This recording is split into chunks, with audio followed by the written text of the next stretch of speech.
बहुत साल पहले का बात है। सुंदरबन नाम का एक बहुत बड़ा हरा भरा जंगल था। उस जंगल में बहुत सारा जानवर अपने राजा के साथ मिलजुल कर रहते थे। उस जंगल का राजा था शेर खान।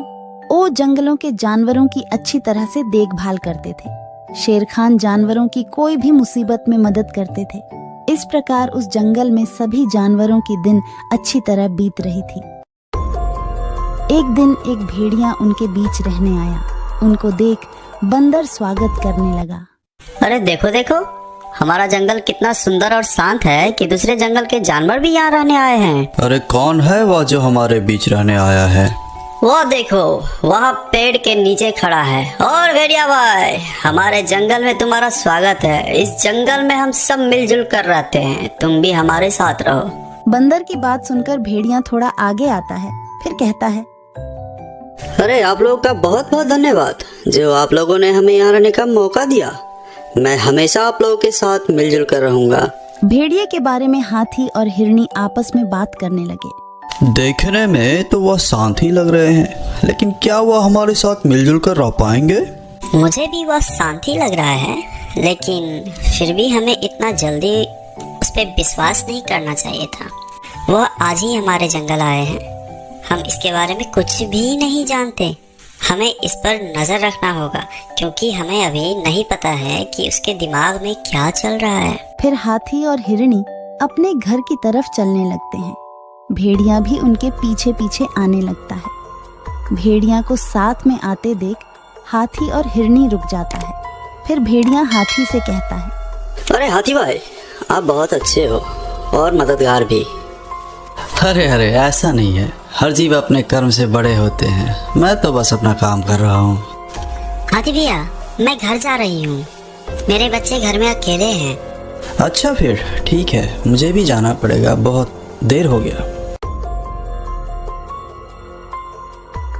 अरे हिरनी बहन, मुझे आपसे थोड़ा बात करना है। अच्छा ठीक है, जल्दी बताइए, क्या बात करना चाहते हैं? मुझे अपना घर भी जाना है। कुछ ज्यादा नहीं, मुझे इस जंगल के राजा के बारे में जानना है। हमारे जंगल का राजा शेर खान है और वह बहुत अच्छा है। वो हम सबकी सुरक्षा करता है और सबकी मदद भी करता है। इस तरह बात करते करते भेड़िया हिरनी के घर तक पहुंच जाता है। हिरनी बहन, क्या आप यहीं पे रहते हैं? यही आपका घर है? हाँ हाँ, यही मेरा घर है। यही मैं अपने बच्चों के साथ रहती हूँ। आज से मैं आपका नया दोस्त हूँ। मुझसे कोई भी मदद चाहिए तो आप मुझे बुला लीजिएगा, ठीक है? अभी मैं चलता हूँ। यह कहकर भेड़िया वहाँ से चला जाता है। फिर हिरनी मन ही मन कहती है, कितना अच्छा है हमारा नया साथी, दिल का बहुत साफ लगता है। इस तरह कुछ दिन बीत जाने के बाद जंगल में एक एक करके जानवरों के बच्चे गायब होने लगते हैं। सभी बहुत चिंतित हो गए कि आखिर उन सब के बच्चे गायब कैसे हो रहे हैं। मुझे कुछ समझ में नहीं आ रही है कि आखिर हमारे बच्चे कैसे गुम हो रहे हैं, क्या कारण हो सकता है। मुझे बहुत डर भी लग रही है। हमारे बीच तो ऐसा कोई नहीं है जो अपने ही बच्चे को नुकसान पहुंचा सकता है। मुझे लगता है जंगल में कोई भूत और पिशाच का प्रकोप बढ़ गया है। यह तो बहुत गलत हो रहा है। हमारे साथ कौन ऐसा कर सकता है? आप लोगों को अगर मेरी कुछ मदद चाहिए तो मैं हमेशा आप लोगों के लिए तैयार हूँ। मुझे लगता है हम सबको मिलकर इस समस्या का समाधान ढूंढना चाहिए। फिर सब मिलकर राजा के पास जाते हैं और अपने बच्चों की गायब होने की शिकायत करने लगते हैं। अपनी प्रजा की ऐसी बातें सुनकर राजा शेर खान बहुत दुखी हो जाता है। हमारे जंगल में यह सब क्या चल रहा है? हमारे जंगल तो सबसे शांत था, लेकिन पता नहीं हमारे जंगल को किसी की नजर लग गई है। खैर, आप लोग जाइए, मैं इस समस्या का कोई उपाय सोचता हूँ। फिर सभी जानवर अपने अपने घर वापस लौट आए और सब डर डर के रहने लगे। इधर हाथी हिरनी के घर पर जाकर इस समस्या का बात करने लगे। अब हम लोगों को ज्यादा सतर्क रहना होगा। कब क्या हो जाए कुछ बोल नहीं सकते। हाँ, आप सही बोल रहे हैं हाथी भैया। जब तक वह पकड़ा नहीं जाता, हम लोग को सावधान रहना होगा। तभी खरगोश वहाँ पर भागते हुए आता है और कहता है, अरे कोई मेरे बच्चे को बचा लो, कहीं नहीं मिल रहा है मेरा बच्चा, कोई मदद करो मेरी, कोई मदद करो। अरे यह तुम क्या कह रहे हो? अभी तो सब ठीक ठाक चल रहा था, अभी क्या हो गया? हे भगवान, ये सब क्या हो रहा है? हाँ, मैं अपने बच्चों को घर में अकेला छोड़कर बाहर काम करने गई थी।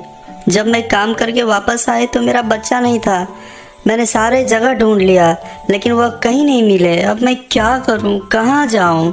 हे भगवान, यह क्या जुल्म हो रहा है हमारे बच्चों के साथ। अब तो मुझे और भी ज्यादा डर लगने लगा है। मुझे लगता है हमारे बीच कोई जासूस है जो हमारे पल पल की खबर हमारे दुश्मनों को बता रहा है। यह बात तो तुम बिल्कुल सही कर रही हो, मुझे भी इस बात पर शक हो रहा है। ठीक है, अभी मैं चलती हूँ, मुझे बहुत देर हो गई है, मेरे बच्चे घर पे अकेले हैं। इतना कहकर वह सब अपने अपने घर चले जाते हैं। अगले दिन हिरणी अपने बच्चों को घर में अकेला रखकर जंगल में जाती है खाना ढूंढने के लिए। खाना ढूंढते ढूंढते उसे बहुत देर हो जाती है। अरे बाप रे, खाना ढूंढने में बहुत देर हो गई। मेरे बच्चे घर पर अकेला है, मुझे अब जल्दी घर जाना है। मुझे नहीं पता कि मेरे बच्चे घर पर ठीक है या नहीं। भगवान, मेरे बच्चे को कोई नुकसान ना हो। इतना कहकर हिरणी भाग के अपने घर की ओर जाती है। जब वह अपने घर पहुंचते हैं तो देखते हैं कि बच्चा तो वहां पर है ही नहीं। फिर वह बाहर आकर रोने लगती है। हे भगवान, मेरे बच्चे नहीं है, अब मैं क्या करूं? आज मेरा भी बच्चा गायब हो गया। हिरणी का रोने का आवाज सुनकर खरगोश वहां पर आ जाता है। क्या हुआ हिरणी बहन, तुम रो क्यों रही हो? आज मेरा भी बच्चा गायब हो गया है। मैं बाहर गया था खाना लाने, जब मैं वापस आकर अपने घर आया तो देखा कि वहाँ पे मेरा बच्चा नहीं है। अब मैं क्या करूं? शोरगुल सुनकर हाथी भी वहां पर आ जाता है और सारी बात सुनने के बाद बोलता है, एक बार वह दरिंदा अगर मेरे हाथ आ जाए तो मैं उसे अपनी सूर में लपेट कर पटक पटक कर उसको चटनी बना दूंगा। बात करते करते उन लोगों को भेड़िया पर शक हो जाता है और वह सब मिलकर उसकी शिकायत राजा से करने जाते हैं। महाराज, मुझे तो पूरा शक है कि वह भेड़िया हमारे बच्चे को शिकार बना रहा है, लेकिन वह बहुत होशियार है, वह कोई भी सबूत नहीं छोड़ रहा। मुझे भी उसी पर शक है महाराज, क्योंकि उसके आने के बाद ही जंगल में ये सब चल रहा है।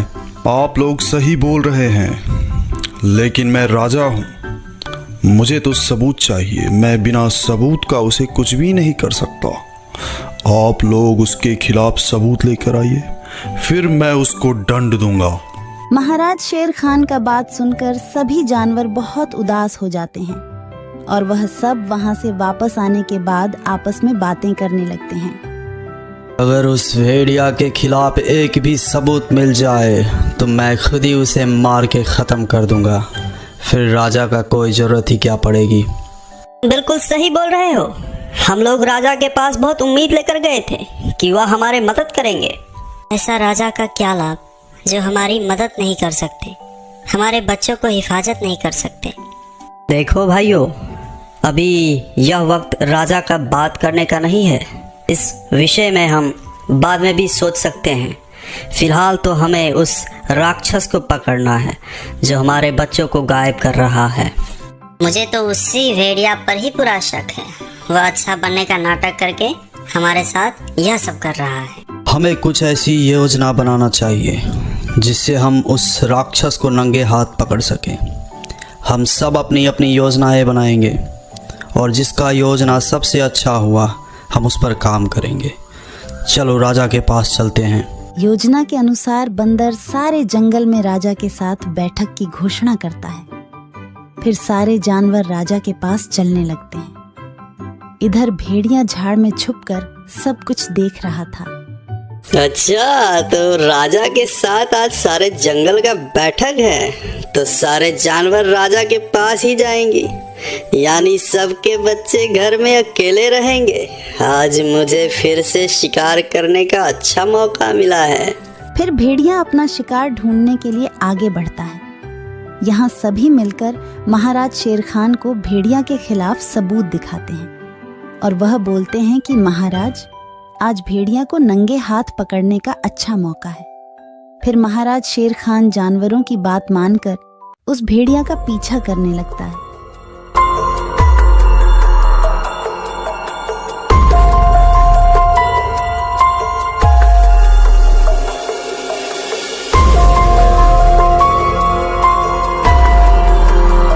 भेड़िया खरगोश के घर के सामने आकर खड़ा हो जाता है और इधर उधर देखकर उसके घर के अंदर चला जाता है। महाराज शेर खान भी उसके पीछे पीछे अंदर चला जाता है और वह अंदर जाकर देखते हैं कि उस भेड़िया ने खरगोश के बच्चे को शिकार करने ही वाला था कि वह उस पर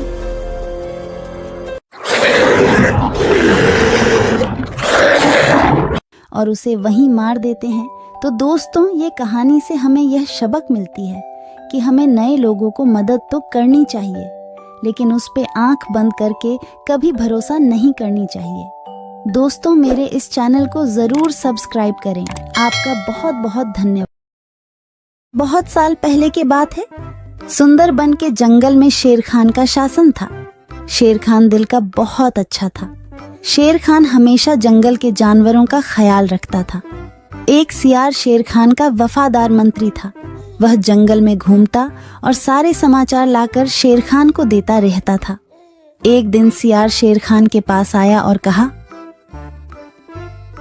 महाराज, जंगल के सभी जानवर कह रहे हैं आपके बाद इस सिंहासन पर कौन बैठेगा, इसीलिए ये सब कह रहे हैं कि आपकी शादी हो जानी चाहिए, क्योंकि आपका संतान ही आगे चलकर इस जंगल का राजा बनेगा। हाँ, जंगल की जानवर सही कह रहे हैं। मेरा संतान ही आगे चलकर इस जंगल का राजा बनेगा, इसीलिए मैं अवश्य शादी करूंगा। तुम शादी की तैयारियां करो। फिर शेर खान की शादी बड़ी ही धूमधाम से हो रहे थे। जंगल के सभी जानवरों को शादी में बुलाया गया था। सिर्फ एक छोटे से चूहे को छोड़कर शादी में बहुत सारा खाने पीने का इंतजाम किया गया था। सभी जानवर पेट भर खाना खाया। इधर चूहा को निमंत्रण ना मिलने के कारण वह बहुत गुस्से में था। ये शेर तो बड़ा ही घमंडी निकला। उसने मुझे शादी में ना बुलाकर मेरा अपमान किया है। मैं इसका बदला अवश्य लूंगा। इस बात को लेकर चूहा बहुत ही नाराज था। वह मन ही मन सोचने लगा कि इसका बदला कैसे लिया जाए। कुछ देर सोचने के बाद वह एक योजना बनाता है। मैं भी शादी करूंगा। हाँ, मैं भी शादी करूंगा। बड़ी धूमधाम से शादी करूंगा और शादी में उस शेर को छोड़ के सभी को आमंत्रित करूंगा। हाँ, यही ठीक रहेगा। फिर चूहे ने शादी करने का फैसला कर लिया और वह अपने लिए एक दुल्हन ढूंढने निकल पड़ा। थोड़ी दूर जाने के बाद उसे एक दुल्हन दिखाई पड़ा। फिर चूहे ने उसके पास जाकर कहा, शादी तो मैं कर लूं, लेकिन इसके साथ से तो मैं बिल्कुल नहीं शादी करूंगा। मेरी दुल्हन तो उस घमंडी शेर के दुल्हन से भी सुंदर और शक्तिशाली होनी चाहिए। फिर चूहा आगे जाकर एक पेड़ के नीचे रुक गया। दुल्हन की खोज को लेकर चूहा चिंतित हो गया। वह सोच रहा था कि भला इतनी सुंदर और शक्तिशाली दुल्हन उसे कहाँ मिलेगा। यह सोचते सोचते वह चल ही रहा था कि उसकी नजर आसमान की तरफ गई। उसने देखा कि सूर्य भगवान आसमान में चमक रहे हैं। तभी उसके दिमाग के बत्ती जली। अरे वाह, सूर्य भगवान तो सबसे शक्तिशाली है। कितना तेज है उनका। यही ठीक रहेगा। उनकी बेटी सुंदर भी होगी और शक्तिशाली भी। फिर चूहा एक पेड़ के नीचे ध्यान लगाते हुए बैठ गया और सूर्य भगवान को तपस्या करने लगा। ओम सूर्याय नमः, ओम सूर्याय नमः, ओम सूर्याय नमः। इधर चूहे को तपस्या करते हुए देखकर सूर्य भगवान बहुत आश्चर्य हुए कि यह नन्हा सा चूहा उनकी तपस्या क्यों कर रहा है। फिर सूरज भगवान चूहे के सामने प्रकट हुए। बोलो नन्हे से चूहे, तुम मेरे तपस्या क्यों कर रहे हो? क्या चाहिए तुमको? तुम जो मांगोगे मैं तुम्हें वह सब दूंगा। हे भगवान, आप आगे। मुझे तो अपनी आंखों पर यकीन नहीं हो रहा है कि एक नन्हा सा चूहे की बात सुनकर आप मेरे पास आ गए। हाँ, मैं सचमुच तुम्हारे पास आया हूँ। बोलो तुम्हें क्या चाहिए? भगवान, मैं शादी करना चाहता हूँ। अरे वाह, यह तो बहुत ही अच्छी बात है। इसमें मैं तुम्हारा क्या मदद कर सकता हूँ? मैंने यह प्रण किया है भगवान कि जो दुनिया में सबसे ज्यादा शक्तिशाली होगा मैं उसके बेटी से ही शादी करूंगा, और आप इस दुनिया में सबसे शक्तिशाली हो, इसीलिए मैं आपकी बेटी से शादी करना चाहता हूँ। चूहे की बात सुनकर सूर्य भगवान सोच में पड़ जाते हैं कि मैं इस छोटी सी चूहे के साथ अपनी बेटी का शादी कैसे कर सकता हूँ, और फिर उन्होंने मन ही मन सोचने लगे, यह चूहा तो बिल्कुल पागल लग रहा है। इससे भला मैं अपनी बेटी की शादी कैसे करवा सकता हूँ? कुछ भी करके मुझे इससे छुटकारा पाना ही होगा, मगर कैसे? मुझे जल्दी कुछ करना पड़ेगा। तभी उनके मन में एक ख्याल आया और उन्होंने चूहे से कहा, अरे यह तो बहुत ही अच्छी बात है कि तुम मेरी बेटी से शादी करना चाहते हो। मुझे अपनी बेटी के लिए तुमसे अच्छा वर और कहाँ मिलेगा? सूर्य भगवान का बात सुनकर चूहा मन ही मन बहुत खुश हो गया और उसके मन में लड्डू फूटने लगे। तभी सूर्य भगवान बोलते हैं, लेकिन एक समस्या है, मैं दुनिया का सबसे शक्तिशाली नहीं हूँ और तुमने प्रण किया है कि जो दुनिया में सबसे ज्यादा शक्तिशाली होगा तुम उसी के बेटी से शादी करोगे। अगर तुमने मेरी बेटी से शादी की तो तुम्हारा प्रण टूट जाएगा। हे भगवान, ये आप क्या बोल रहे हो? आपसे भी शक्तिशाली? आपसे शक्तिशाली भला इस दुनिया में और कौन हो सकता है? मुझसे शक्तिशाली तो वह बादल है जो अपने परछाई से मुझे भी ढक देता है। यह सुनकर चूहा आसमान की तरफ बादल को देखने लगा और बोला, अगर बादल आपसे भी ज्यादा शक्तिशाली है तो मैं फिर उसकी बेटी से ही शादी करूंगी। आप उसे नीचे बुलाइए। फिर सूर्य भगवान ने बादल को नीचे बुलाया और बादल उनकी बात मानकर धीरे धीरे नीचे आया। बादल जी, मैं आपकी बेटी से शादी करना चाहता हूँ क्योंकि आप दुनिया के सबसे शक्तिशाली हो।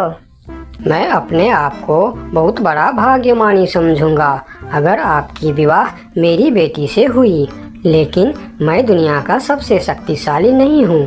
मुझसे शक्तिशाली तो हवा है जो हमें भी उड़ाकर दूर चला जाता है। अच्छा, तो यह बात है।